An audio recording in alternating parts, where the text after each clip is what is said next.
La Fresh Morning.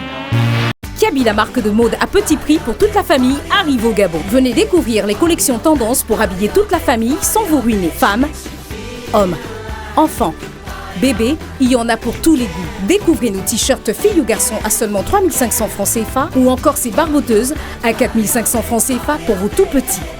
Craquez pour notre collection de t-shirts hommes à partir de 5500 francs CFA ou cette robe colorée à 6900 francs CFA. Chez Kiabi, la mode rime toujours avec petit prix. La Fresh Morning.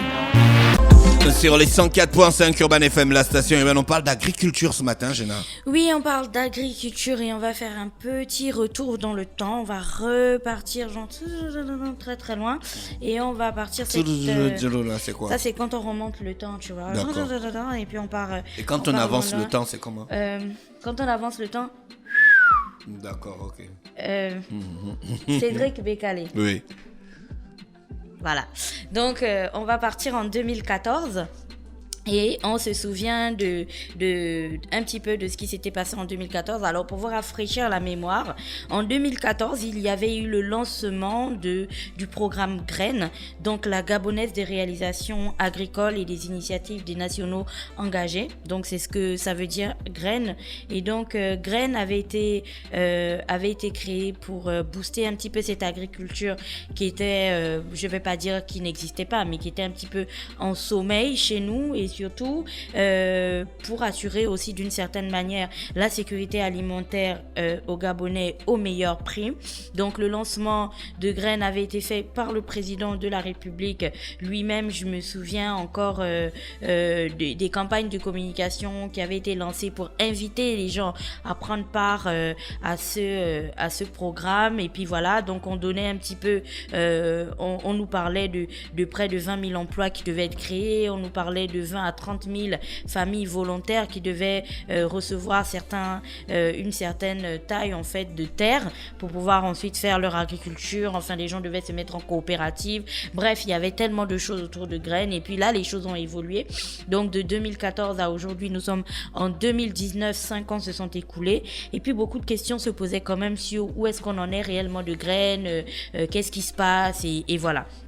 Donc on laisse Graines et on repart un petit peu dans l'agriculture classique telle que ça se faisait. Quels sont les points que les cultivateurs ou les agriculteurs qui se trouvent à l'intérieur du pays mettaient en avant, ou même à Libreville, ou même dans l'estuaire. Les points qu'ils mettaient en avant, c'était premièrement les difficultés d'acheminement de leurs marchandises. Ok, d'accord, je produis du manioc, je suis capable de produire plusieurs tonnes de manioc. Après, quand j'ai fini de les faire de ma plantation, comment je les emmène en fait de mon village qui se trouve au fin fond de je ne sais pas où jusqu'à l'endroit en fait où on pourrait prendre mon manioc et ensuite aller le vendre. Donc les difficultés d'acheminement étaient les points forts que certains agriculteurs mettaient en avant. Les deuxièmes points forts, c'était aussi le fait que on n'était pas sûr que qu'il y ait en fait un marché ou qu'il y ait des clients pour prendre l'ensemble de la production. Disons que je fais de la banane et que j'ai produit, 10 tonnes de bananes. Qui va venir acheter mes 10 tonnes de bananes? Elles vont mûrir devant chez moi et puis je vais manger ça avec ma femme et mes enfants. C'est pas véritablement intéressant. Donc il y avait aussi ces difficultés-là. Et puis il y avait la difficulté de la terre. Ok, je cultive mon petit lopin de terre, mais maintenant si vous voulez que j'augmente la production, il me faudra bien sûr une plus grande étendue de terre. En fait, quelque chose qui me permet cette fois-ci de doubler, de tripler, de quadrupler ma production. Enfin, ça dépend. Donc la terre aussi était un des facteurs qui freinait. Et puis l'autre facteur que les gens énonçaient peut-être pas moins, mais qui était un petit peu difficile peut-être à percevoir, c'était la question de la formation et de l'apprentissage. Faut pas oublier que quand on repart dans nos villages, on a les techniques de culture ancestrale parce que on faisait peut-être de la culture sur brûlis ou je ne sais pas. On a nos trucs qu'on fait depuis plusieurs années. Maintenant, après, lorsqu'on produit à certaines quantités, il y a quand même certaines techniques qu'il faut employer. Il y a certaines astuces qu'il faut partager. Il y a certains trucs qu'il faut faire pour éviter, par exemple, que le piment piment ne soit attaqué par des champignons ou que, je ne sais pas, pour éviter que la banane ne produise pas assez, enfin, ce genre de choses-là. Donc, c'est aussi toutes ces petites techniques-là et toutes ces petites formations dont les agriculteurs gabonais devaient avoir besoin.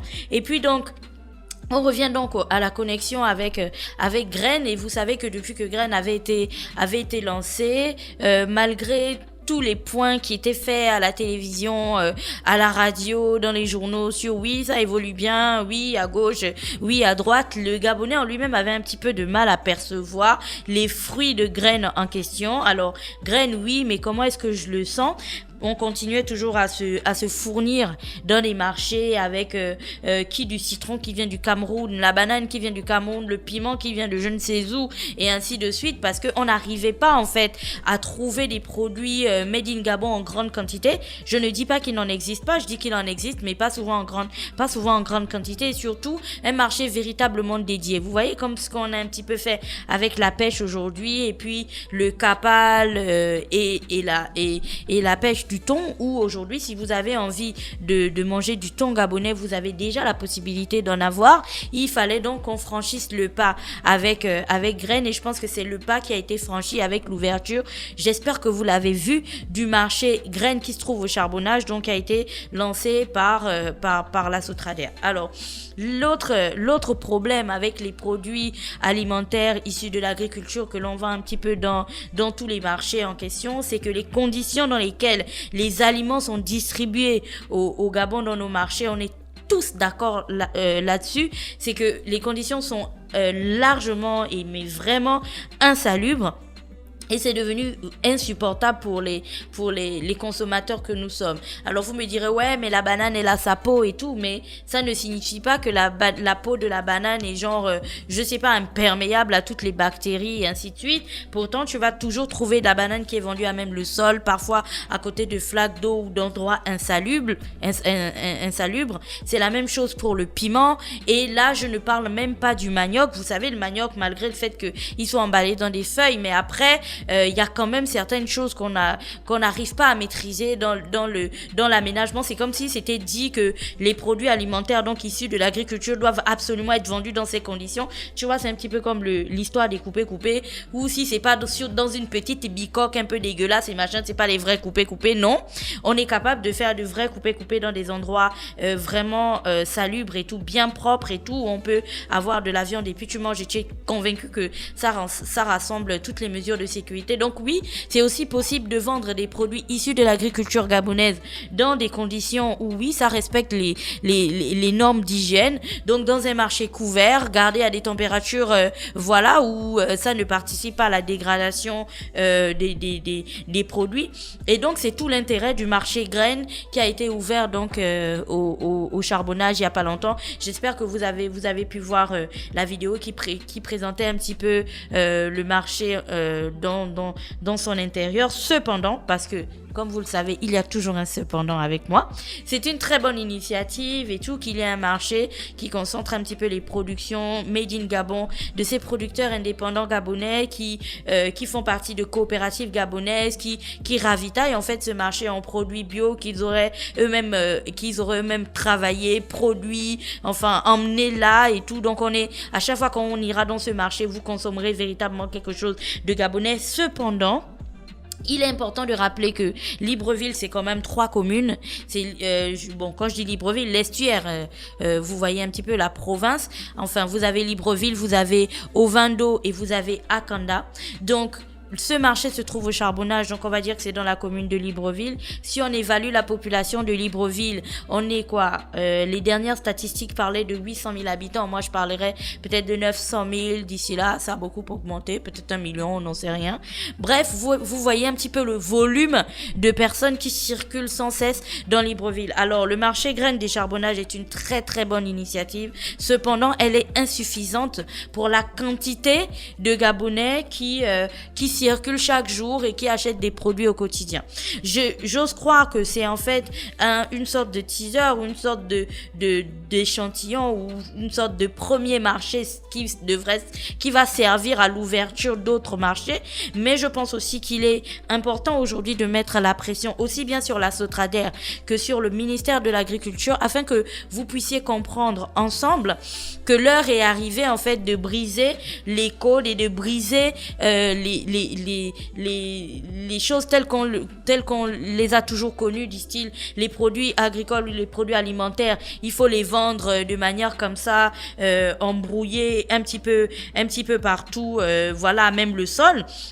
Donc c'était important aujourd'hui de reconnaître ça, et puis c'est important de vous mettre la pression afin que vous compreniez que aujourd'hui, que ce soit pour les jeunes entrepreneurs gabonais qui utilisent des produits locaux ou pour les Gabonais lambda, d'Afresh et moi et toutes les personnes qui écoutent aujourd'hui, qui ont envie de faire leurs courses après le travail, ben qu'ils puissent avoir accès à un espace, clair, à un espace sain, un espace propre, où quand tu vas acheter ton manioc, tu es sûr que c'est un manioc qui a été produit par des Gabonais dans la technique même de la production du manioc. Je ne parle pas du manioc qui est produit et puis on rajoute de la farine à l'intérieur. Non, je vous parle du vrai manioc gabonais, où quand tu vas acheter du piment, tu es sûr que c'est du piment gabonais, comme le souhaite d'Afresh à chaque fois, qui pique véritablement parce qu'il a pas été je sais pas, cultivé avec des engrais à outrance, mais que ce soit un marché en fait qui assure aussi bien.